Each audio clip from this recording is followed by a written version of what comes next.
Hello friends, कैसे हो तुम लोग। उम्मीद करता हूँ तुम लोग अच्छे होगे। और हर दिन की तरह आज भी एक बहुत ही इम्पॉर्टेंट टॉपिक लेके आया हूँ।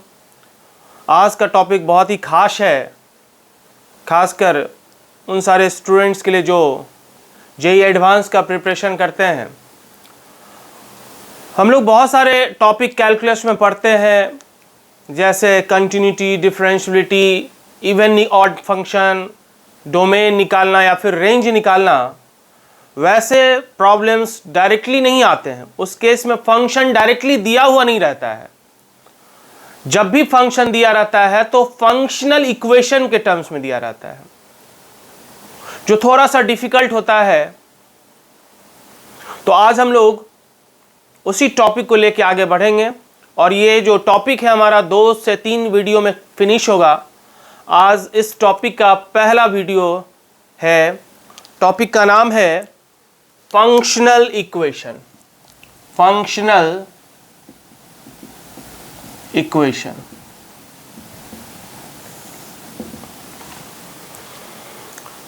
आज के टॉपिक में हम लोग जानेंगे फंक्शनल इक्वेशन होता क्या है और कैसे किसी फंक्शनल इक्वेशन को सॉल्व किया जाएगा, है ना।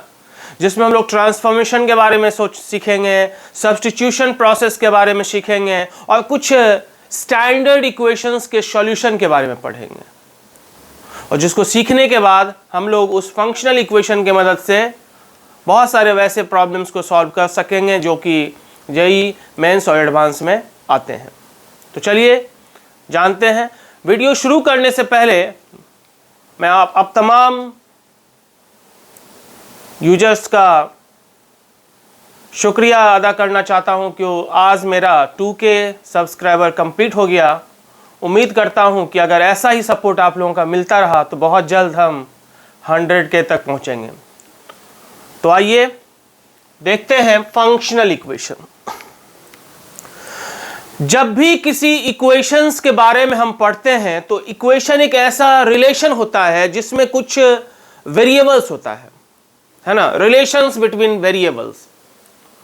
चाहे वो ट्रिग्नोमेट्रिकल इक्वेशन हो या फिर अलजेब्रिक इक्वेशन हो या फिर लॉगरिथमिक या फिर एक्सपोनेंशियल। जब हम बात करते हैं ट्रिग्नोमेट्रिकल इक्वेशन का तो वहां पर हमारा जो वेरिएबल होता है वो ट्रिग्नोमेट्रिकल फंक्शन होता है। लॉगरिथमिक इक्वेशन के केस में हमारा वेरिएबल लॉगरिथमिक फंक्शन होता है। आज हमारा जो इक्वेशन है वो है फंक्शनल इक्वेशन, तो जहां पर वेरिएबल हमारा अपने आप में क्या होगा, एक फंक्शन होगा। तो वैसा इक्वेशन जिसमें अननोन वेरिएबल एक फंक्शन हो, वैसे इक्वेशन को कहते हैं फंक्शनल इक्वेशन। तो फंक्शनल इक्वेशन क्या होता है? An equation in which unknown variable is a function. Unknown variable is a function. वैसा इक्वेशन जिसमें अननोन वेरिएबल फंक्शन हो, वैसे इक्वेशन को हम कहते हैं फंक्शनल इक्वेशन। जैसे function of x -1 plus 2 into f x is equal to 2। Function of sine x plus 4 into function of cos x is equal to x। तो यहां पर हमारा वेरिएबल क्या है? ये function of x -1, function of x। इससे पहले हम लोग वेरिएबल जानते थे 10th क्लास में, x वेरिएबल होता है, y वेरिएबल होता है और इक्वेशन हमारे पास होता था x और y वेरिएबल में। यहां उस x और y के बदले फंक्शन ऑफ x -1 वेरिएबल है, फंक्शन ऑफ x वेरिएबल है, यहां पर function of sine x, function of cos x। तो यहां वेरिएबल क्या है? फंक्शन है अपने आप में। तो वैसे इक्वेशन को कहते हैं फंक्शनल इक्वेशन। तो इस टॉपिक में हम लोग आज का जो चर्चा हमारा होगा, ट्रांसफॉर्मेशन प्रोसेस से किसी फंक्शनल इक्वेशन को कैसे सॉल्व करेंगे। मींस एक फंक्शनल इक्वेशन दिया रहेगा और उसमें वेरिएबल कहने का मतलब, अननोन वेरिएबल का मतलब फंक्शन का value, that is f x अपने को फाइंड करना होगा। तो आइए देखते हैं कैसे फंक्शन को फाइंड आउट किया जाता है।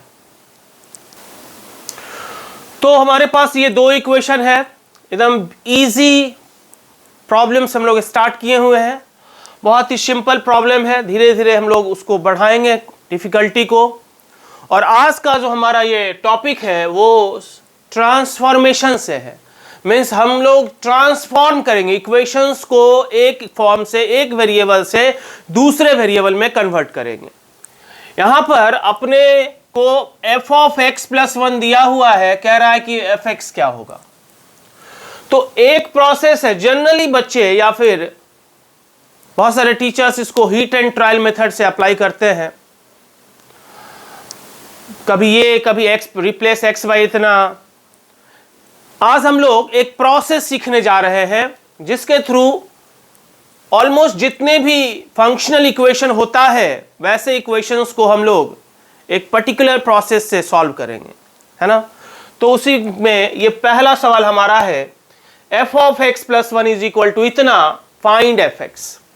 तो यहां पर हम लोग क्या करेंगे, x प्लस 1 जो हमारा वेरिएबल है उसको हम एक दूसरे वेरिएबल में ट्रांसफॉर्म कर रहे हैं। तो मान लेते हैं x plus 1 is equal to t। इसका मतलब पहले जो कि वेरिएबल x था, अब उस वेरिएबल को हम कन्वर्ट करने जा रहे हैं, किसमें, t वेरिएबल में। तो जब हम x प्लस 1 को t रखे, मीन्स ये वाला जो टर्म है वो t में कन्वर्ट हो रहा है, तो हम चाहेंगे कि ये वाला टर्म भी t में कन्वर्ट हो जाए। और इसके लिए अपने को क्या करना होगा, तो अपने को x का वैल्यू फाइंड करना होगा t के टर्म्स में। और वो कैसे होगा, तो इसी इक्वेशन से हम लोग लिख सकते हैं x इज इक्वल टू कितना, t माइनस 1। तो जिस समय x प्लस 1 हम t के बराबर लिखेंगे, उसी समय हम x का वैल्यू भी लिख सकते हैं कितना, t माइनस 1। तो यहां पर क्या हो जाएगा, f of t is equal to x square means t minus 1 whole square plus 4 times t minus 1 plus 2। और जब ft निकल गया तो t को रिप्लेस कर देंगे x से, तो fx निकलेगा, fx is equal to x minus 1 whole square plus 4 times x minus 1 plus कितना, 2। बहुत ही आसान। दूसरा प्रॉब्लम भी, यहां पर तो हम ऐसा भी कुछ कर सकते थे कि x को रिप्लेस कर देते स्टार्टिंग में ही, अगर x माइनस 1 से तो भी आ जाता। लेकिन यहां पर वो डिफिकल्ट था करना, वैसे नहीं आता। यहां पर वही ट्रांसफॉर्मेशन, फिर से हम इसको t मान लेते हैं। तो let 2x plus 3 upon 1 minus x is equal to t। तो फिर क्या होगा, तो जैसे हमने x का वैल्यू t के टर्म्स में इस इक्वेशन से निकाला, वैसे यहां भी x का वैल्यू t के टर्म्स में निकालेंगे।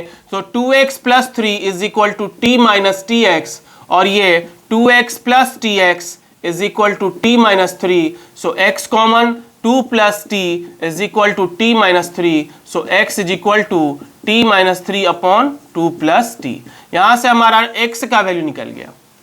तो जब हम इतना को t मानेंगे, 2x plus 3 by 1 minus x को t मानेंगे, उसी समय हम x का वैल्यू इतना पुट कर सकते हैं। तो चलिए रखते हैं। तो क्या हो जाएगा, f ऑफ t, यहां पर t रखा, f of t is equal to x square means t minus 3 upon 2 plus t whole square minus 5 times t minus 3 upon 2 plus t और प्लस कितना, 6। तो अपने को fx चाहिए, तो t को रिप्लेस कर देंगे कितना से, x से। So fx is equal to x minus 3 upon 2 plus x whole square minus 5 times x minus 3 upon 2 plus x plus कितना, 6। तो हमने क्या किया, वेरिएबल में जो वेरिएबल हमारा x था उसको ट्रांसफॉर्म कर दिया किसमें, t के टर्म्स में। और इस तरह से हम बहुत ही आसानी से इस प्रॉब्लम को सॉल्व कर पा रहे हैं। चलिए देखते हैं आगे। चलिए और दो प्रॉब्लम और हमारे पास है, थोड़ा सा हमने चेंज किया है बस। यहां पर function of x y find करना है। पहले हमको एफ एक्स फाइंड करना था, अब function of x y find करना है। तो यहां अगर एफ ऑफ, इसको अगर हम, यहां दो वेरिएबल है, पहले हमारा जो सवाल होता था उसमें यहां पर एक ही टर्म होता था, यहां पर हमारे पास दो टर्म है। तो वही प्रोसेस लगाते हैं, इसको हम लोग मान लेते हैं t1 और इसको मान लिया कितना, t2। तो हमारा फंक्शन ऑफ t1 t2 निकल जाएगा और फिर t1 की जगह पर x और t2 की जगह पर y पुट कर देंगे। सो t1 2 to the power x plus 2 to the power y is equal to t1 and 2 to the power x minus 2 to the power y is equal to t2। अब अगर दोनों को add कर देंगे तो ये कैंसिल हो जाएगा। सो 2 into 2 to the power x is equal to t1 plus t2 और यहां से 2 to the power x is equal to t1 plus t2 by कितना 2, लॉग ले लेंगे 2 बेस पर, तो x is equal to log t1 plus t2 by 2 to the base 2।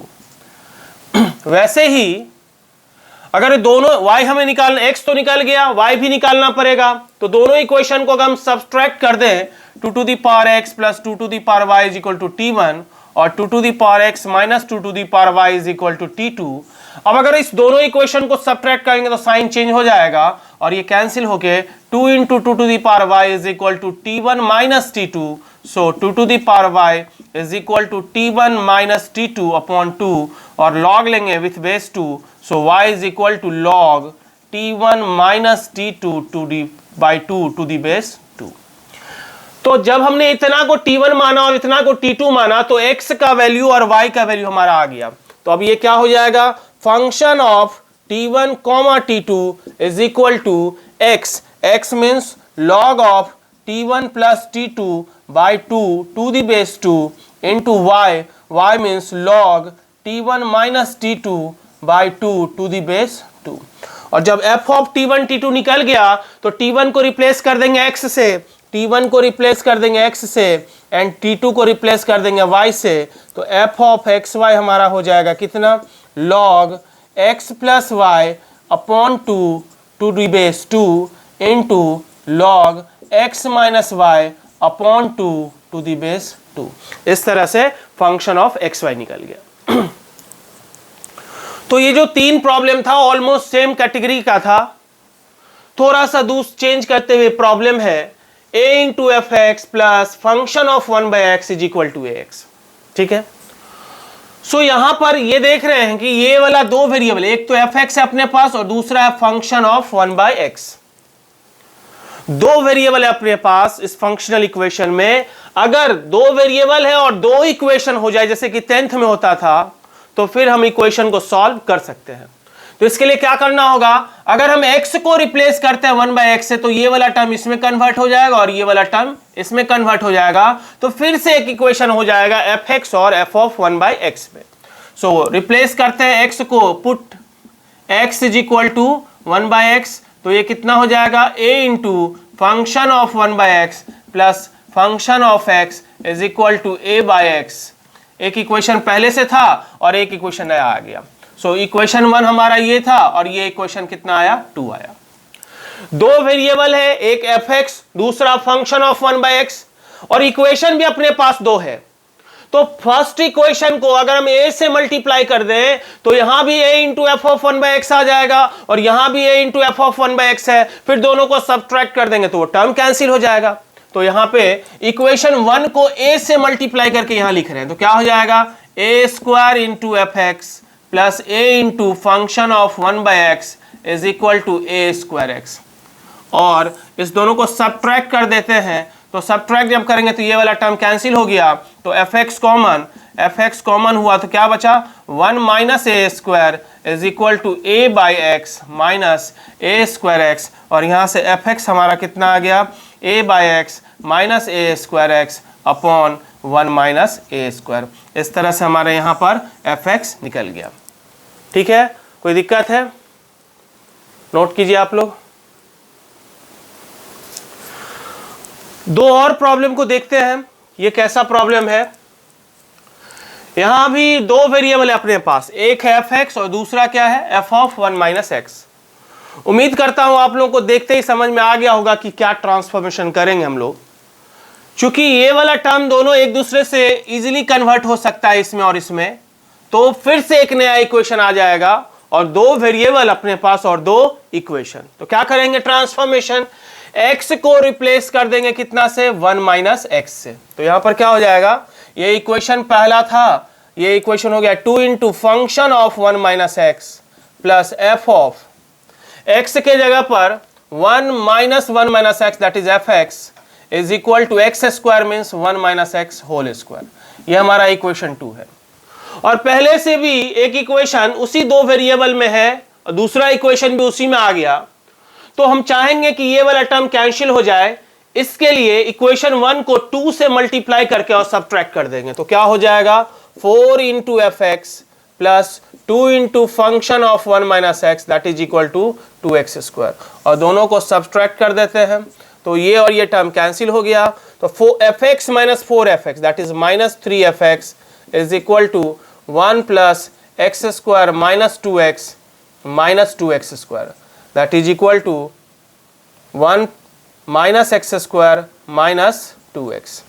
सो जहाँ से जब माइनस कॉमन लेंगे तो 3 times fx is equal to x square plus 2x minus 1, so fx is equal to x square plus 2x minus 1 upon कितना 3। ये थोड़ा सा different है, इस प्रॉब्लम से थोड़ा सा डिफरेंट। यहां भी fx दो, एक वेरिएबल fx है और दूसरा वेरिएबल क्या है, function of 1 by x, 1 by 1 minus x। ये हमारा इक्वेशन 1 है। तो यहां पहले x को रिप्लेस कर देते हैं 1 by 1 माइनस x से, तो फिर क्या हो जाएगा, ये function of 1 upon 1 minus x plus 2 times function of 1 upon 1 minus, और x के जगह पर 1 by 1 minus x is equal to 1 upon 1 minus x, और ये हो गया function of 1 by 1 minus x plus 2 into function of, और इसका एलसीएम आएगा कितना 1 माइनस एक्स जो कि ऊपर चला जाएगा, सो 1 minus x upon 1 minus x minus 1, 1 minus x minus 1, तो कितना हो जाएगा माइनस एक्स, ये हो गया minus x is equal to कितना 1 upon 1 minus x. So function of 1 by 1 minus x plus 2 times function of x minus 1 upon x is equal to 1 by 1 minus x. ये हमारा आ गया दूसरा इक्वेशन। दूसरा equation तो आया, लेकिन एक तीसरा वेरिएबल आ गया। पहले दो वेरिएबल था fx और function of 1 by 1 minus x. जैसे ही हमने ट्रांसफॉर्म किया एक नया वेरिएबल यहां से फिर आ गया, तो यहां एक वेरिएबल क्या हो गया, function of x minus 1 by x. अब फिर से अगर इक्वेशन में x के जगह पर x माइनस 1 बाय एक्स रख दे तो क्या होगा, तो फिर एक नया इक्वेशन आ जाएगा। और अगर वेरिएबल 3 हो और इक्वेशन भी 3 हो तो हम वैसे प्रॉब्लम को आसानी से सॉल्व कर सकते हैं। तो देखते हैं क्या हो रहा है।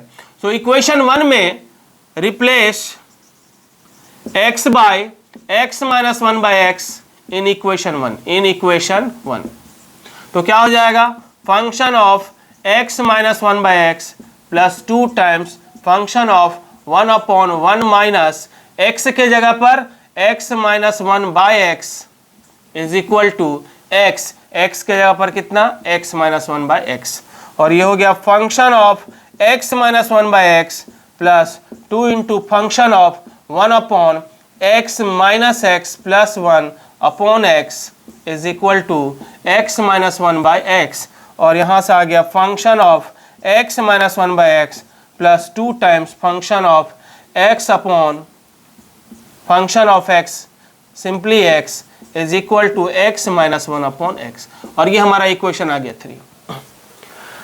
पहला इक्वेशन में fx और function of 1 by 1 minus x है। दूसरा इक्वेशन में function of 1 by 1 minus x और function of x minus 1 by x है दूसरा वेरिएबल। तो अपने पास 3 वेरिएबल है, एक तो fx है, दूसरा function of 1 by 1 minus x है, और तीसरा function of x minus 1 by x है। तो यहां भी function of x minus 1 by x और fx में इक्वेशन आया है। तो अगर फर्स्ट इक्वेशन सेकेंड इक्वेशन को अगर हम 2 से मल्टीप्लाई कर दें, सेकेंड इक्वेशन को 2 से मल्टीप्लाई करके इससे अगर हम सब्सट्रैक्ट कर दें तो ये वाला टर्म कैंसिल हो जाएगा, तो एक नया इक्वेशन आएगा जिसमें fx होगा और function of x minus 1 by x होगा। और इक्वेशन थर्ड भी अगर 1 में से 3 को घटा देंगे, अगर 1 में से 1 माइनस 2 टाइम्स इक्वेशन 2 कर दें, 1 minus 2 into equation 2 into equation 2 करेंगे तो एक इक्वेशन नया इक्वेशन आ जाएगा। एक इक्वेशन हमारे पास कौन सा आ जाएगा, इक्वेशन 4। इन वेरिएबल कौन सा रहेगा, ये वाला टर्म्स तो फिनिश हो जाएगा। कौन वाला टर्म फिनिश हो जाएगा, f of 1 by 1 minus x, तो इसमें भी fx बचेगा और ये बचेगा in fx and f of x minus 1 by x. Equation 4 हमारे पास आएगा जो कि fx वेरिएबल में होगा और function of x minus 1/x में होगा। और इक्वेशन 3 भी तो हमारा वही है। अब अगर इक्वेशन 3 और इक्वेशन 4 दो इक्वेशन अपने पास है और वो भी दोनों वेरिएबल सेम है, तो इस दोनों इक्वेशन की मदद से जैसे हम लोग इस प्रॉब्लम्स को बनाते थे वैसे हम आसानी से सॉल्व कर सकते हैं, है कि नहीं? नोट कीजिए, ये बहुत ही अच्छा प्रॉब्लम, एक function of sine x plus 4 times function of cos x is equal to 3x, और अपने को एफ एक्स फाइंड करना है। फिर से यहां आप देख सकते हैं दो फंक्शन, दो टर्म वेरिएबल है, एक तो फंक्शन ऑफ साइन एक्स और दूसरा फंक्शन ऑफ क्या, कॉस एक्स। दो वेरिएबल है अपने पास, हम बार बार कह रहे हैं दो वेरिएबल, जितना वेरिएबल उतना इक्वेशन चाहिए, लेकिन वेरिएबल ना बदले, वेरिएबल सेम रहे। तो ऐसा क्या काम करें कि एक और इक्वेशन आ जाए जिसमें sin x भी हो, f of sin x variable भी हो और f of cos x variable भी हो। तो इसके लिए हम लोग ये कर सकते हैं, x को रिप्लेस कर सकते हैं कितना से, x को रिप्लेस कर सकते हैं π/2 माइनस x से।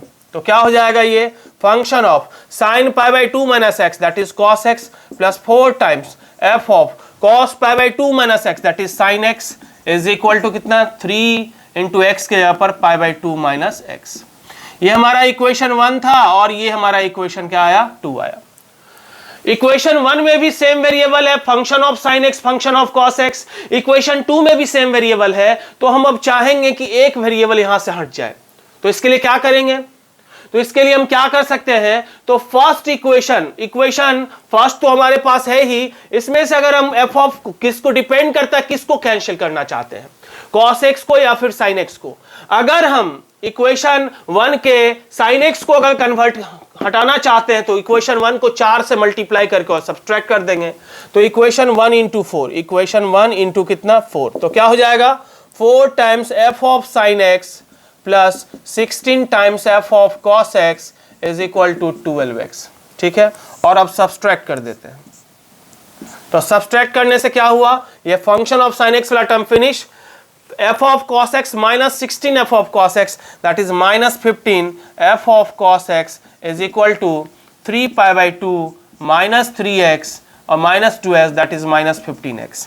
और यहां से f ऑफ cos x कितना आ गया, तो माइनस 15 से डिवाइड करेंगे तो यहां बच जाएगा कितना, x और माइनस 3π/ कितना, 30, माइनस 15 से डिवाइड कर दिए तो f ऑफ cos x निकल गया। ठीक है, अब हम क्या करेंगे कि x के जगह पर क्या रखे, देख सकते हैं 15 से डिवाइड किए, तो 15 से डिवाइड किए तो ये 3π/15 that is minus 3π/30, so that is equal to 10। और f ऑफ cos x हमारा आ गया कितना, x माइनस π/10। अगर x को अब हम cos इनवर्स x से रिप्लेस कर दें, क्योंकि cos of cos inverse x होता है, तो फिर क्या हो जाएगा, x के जगह पर cos इनवर्स x रख देंगे तो क्या हो जाएगा, f of cos inverse x is equal to cos inverse x minus π/10। और यहाँ f of cos inverse x होता है, so f of x is equal to cos inverse x minus कितना, π/10। और इस तरह से हमने यहाँ से fx निकाला। तो आज का जो हमारा टॉपिक था फंक्शनल इक्वेशन 1 था, जिसमें हमने फंक्शनल इक्वेशन का इंट्रोडक्शन किया और फंक्शनल इक्वेशंस के बेस पर ट्रांसफॉर्मेशन जो हमारा प्रोसेस था उससे रिलेटेड कुछ प्रॉब्लम्स को डील किया।